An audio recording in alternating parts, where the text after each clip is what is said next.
Hey everybody, today I'm going to be doing a long-term review on my iPhone 17.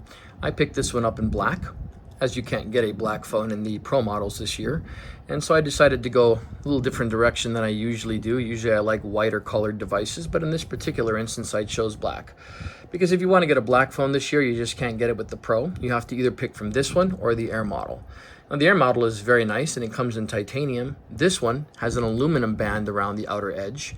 And it's actually quite durable in comparison to the Pro model, which I've gotten a lot of people that have complained and said that they didn't buy the regular model. They have the Pro model, and now they're complaining that on their Pro they're getting paint that's chipping off.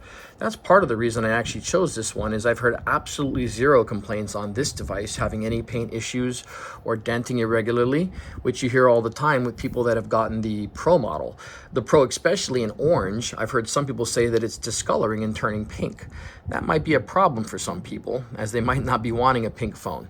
And so I chose the black just to be safe this year, and as a result of that, I've had no issues with the paint on this one. So I can say that in comparison to the Pro model, this seems to have a better paint process. The other thing I'm going to kind of point out is this is 177 grams.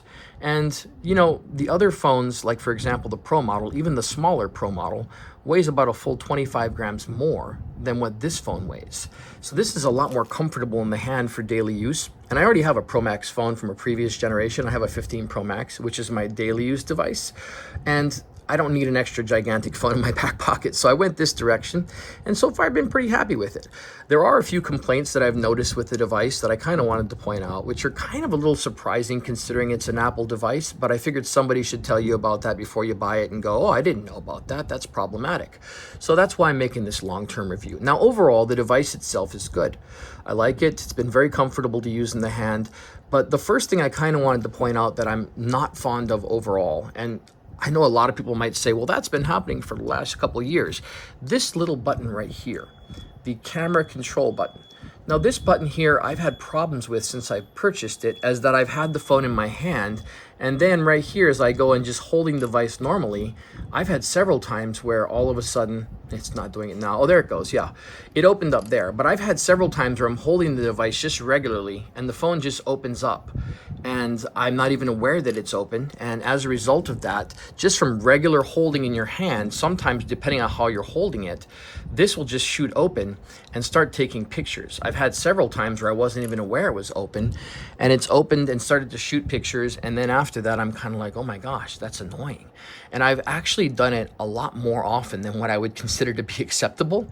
So I'm actually a little happier with my 15 Pro Max as far as the design itself, because here's the thing too, is I know a lot of people that have 16 series or newer phones, and most of them tell me that none of them use this button on a regular basis. Most of them use it where they use the old-fashioned way, where they push it and then they pinch to zoom. They pinch to zoom, and this seems like it's a lot more controllable for most people that I'm aware of. And this never gets used except for accidentally, which kind of makes that device button unacceptable to me. And I'm sure a lot of other Apple users have found that the zooming is also not very precise on this. The zooming method kind of works like so, where you do this and it zooms in and out, but it's very clunky and very slow. I think this is a waste of space, and I've had several other consumers that I know that have the Pro models and the 16 series models, and they all have complained to me about the same thing. This button is never used. It's more of an annoyance than anything else. And Apple, I kind of want to let you know that if you're listening to this, you might want to consider removing this from the design. If you have a 15 series, you don't have to worry about that. Or if you get one of the E series from this year or last year, they also don't have this camera control button. So something to consider when you're purchasing your phone. That button right there, in my opinion, is a big, big zonk. Something that I would consider as a waste of space and a waste of money. Also, a lot of the cases that you can choose for the phone, no matter which model you get, some of them, when you're holding them, doesn't even allow you to actually activate the button. Or if you can activate the button with the case on without taking the phone out of the case, if you can use it for that. I've had several cases that I've seen on my son's phone, for example. He has a case on it, and when you go back and forth like this, it doesn't adjust the zoom whatsoever because of how protective it is, it allows the zoom to not work. So you're going to end up using the pinch to zoom feature anyway. So I think Apple should remove this feature. I think it's a huge boondoggle, and a lot of people that I know agree. They don't use it, and they wish it wasn't there. The other thing I want to kind of point out, and this is just something that's really surprising to me for an Apple device. When I first got this device, because it's a little smaller, I'm used to using a Pro Max device, I wanted something for my secondary device that was more portable, more carryable. And this is fairly light, and I like the aspect of using it, typing on it, it's great. My eyes aren't what they used to be, and when I actually go in, I adjusted this to use the zoom setting on the display, the bold text for the icons and stuff like that, and I also increased the size. I scaled it to where the characters are slightly larger on the screen to make it easier for me to read. I had problems in a lot of apps where, for example, opening and closing YouTube, once I'm in YouTube and I would try to get out of an app, I would have issues where when I was using it in that format, for example, and you're in here and you're watching something and you're watching a video, and then all of a sudden you go to get out of the video, I would push up here when it was in zoom mode and that wouldn't work. I basically had to close the entire app. I also had other apps, for example, this app right here, which I've been using for a number of years, Star Wars. And when I would use this app, when I would open it, and it was, I would open it and it was basically like in an unusual positioning on the actual device. It wouldn't allow me to access the app. And I was kind of surprised by that. And it took me 3 or 4 days to figure out what was going on. When I turned the zoom off, the app started to work properly again. But up till that point, for the first 4 or 5 days I had the device, I couldn't even get the app to work. And with YouTube, I had problems with the device even backing out of videos, which to me, I had no clue what that is. There's no way for me to know that. Eventually, I turned the zoom off one day and everything started working normally. And for me, the thing is this. That's kind of, in my mind, unfinished development in my mind. I don't know if that's the Apple's fault or the app has not been updated properly recently. But here's the thing is, usually when you purchase an Apple device, that's the reason you're purchasing an Apple device, is they're known to actually have, their apps are usually a little bit more polished. With this particular device, I've had problems. I've also had app crashes, which is something that never happens on my 15 Pro Max, which that kind of is shocking too, because this is a much newer phone and you would feel that they would have updated the apps to where that wouldn't happen. But that's not the case, and that's not been my experience with this phone, unfortunately. I have a much smoother time with my 15 Pro Max, and that's just kind of surprising to me considering how much more powerful of a processor this actually has. And the fact that my 15 Pro Max and my 17 are both running the same software. So why am I having issues with the apps? I don't understand. It's so confusing. The other thing I kind of wanted to point out, and that's really the gist of the problems I've had with it, is app crashes. I've had some of the apps not operating the way they're supposed to, not loading properly, which, like I said, for Apple, is kind of shocking. And the camera control button, just totally like, we don't need that, you know?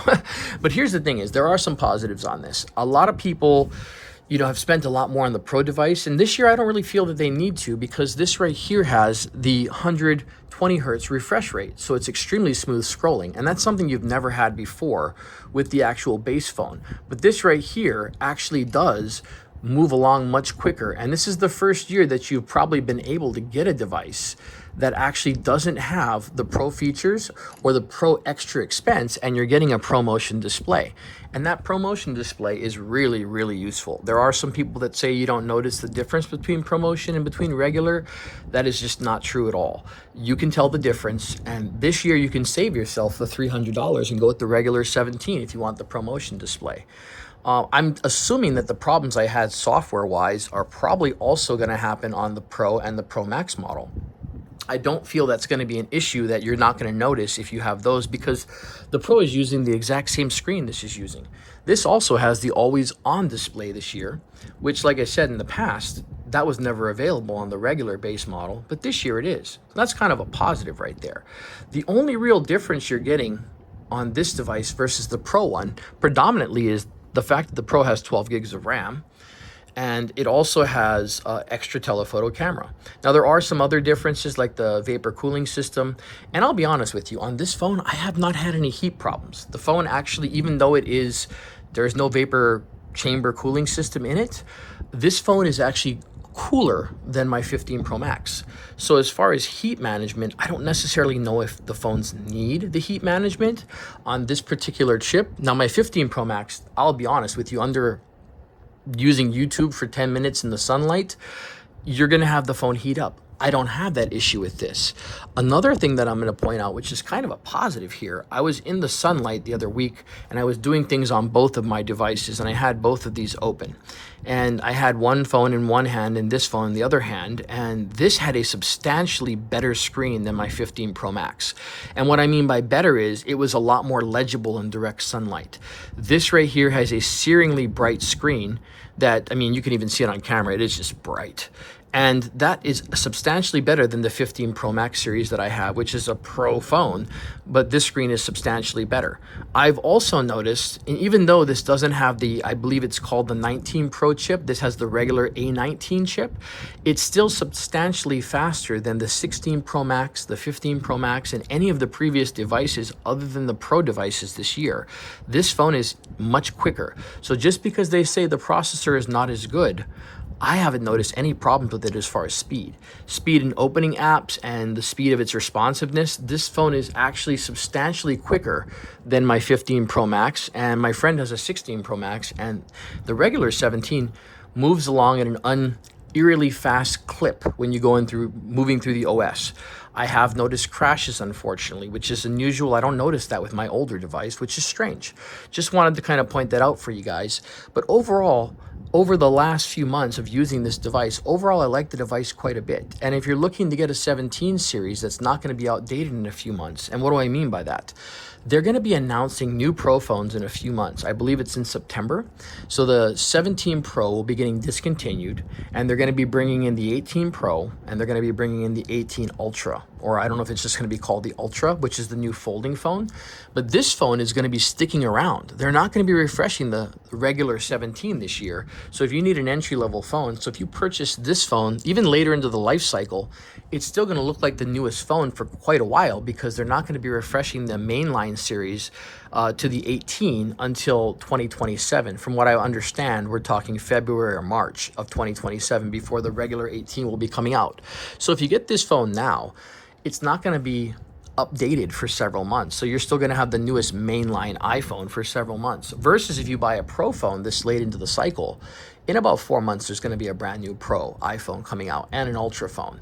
So right here, you might want to consider that aspect. Not only are you saving yourself $300+ by going with this phone, not only is it substantially lighter, but also this device, even once it gets refreshed in 2027, they're going to be coming out with the 18 model.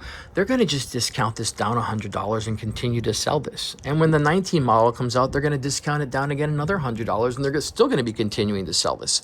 What I'm pointing out is that this phone is not going to go out of style anytime soon. People are going to be purchasing this phone brand new for a number of years to come.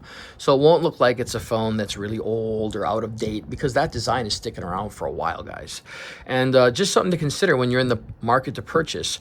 Overall, I have to give this phone maybe a 7 out of 10. I like the phone a lot. It's very quick. And I think for the money and the build quality, I think you're better off to go with the 17 this year versus buying the Pro.